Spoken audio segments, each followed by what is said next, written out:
रोजगारासाठी आलेले आहे।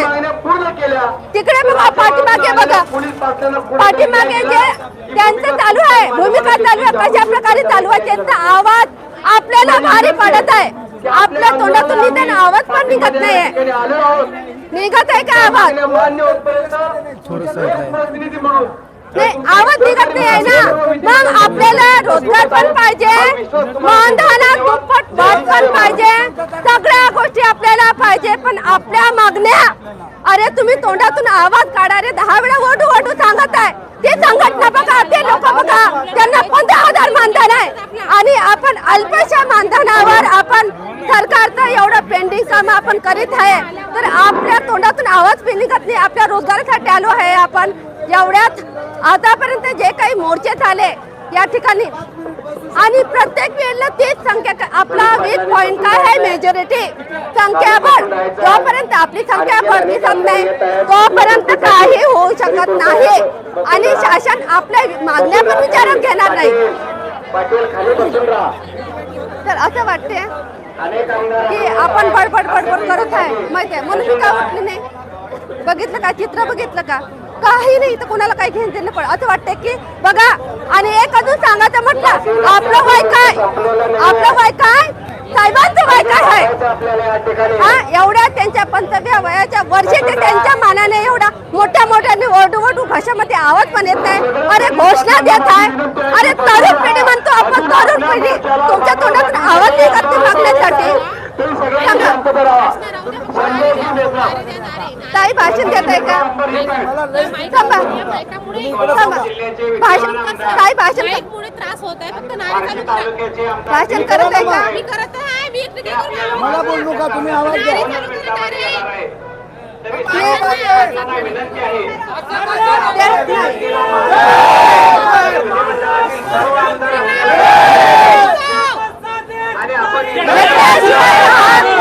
कायमस्वरूपी रोजगार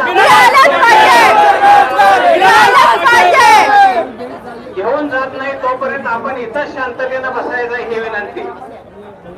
कृपया सगळ्या पोलीस पाटील बंधूंनी खाली बसून घ्यायचंय, खाली बसा सगळे। या ठिकाणी अनिल देशमुख साहेब आणि प्रफुल्ल पटेल, संजयजी मिश्रा, त्याचप्रमाणे संजयजी मिश्रा, दिलीपजी शेखन आणि खऱ्या अर्थाने या राज्याचे गृहराज्यमंत्री सन्माननीय कदम साहेब या ठिकाणी उपस्थित आपल्या पदावर पडणार आहे।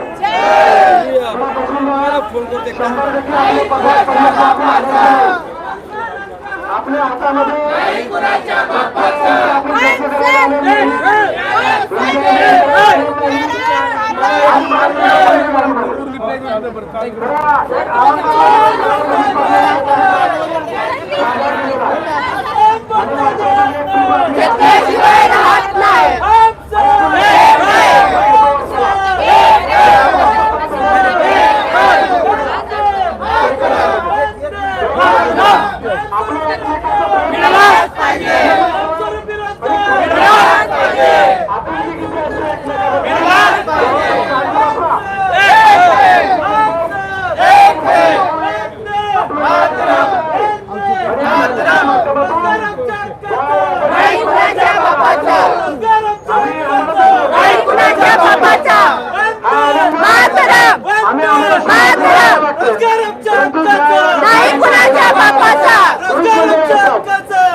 किंवा भाचे आले रस्त्यावर,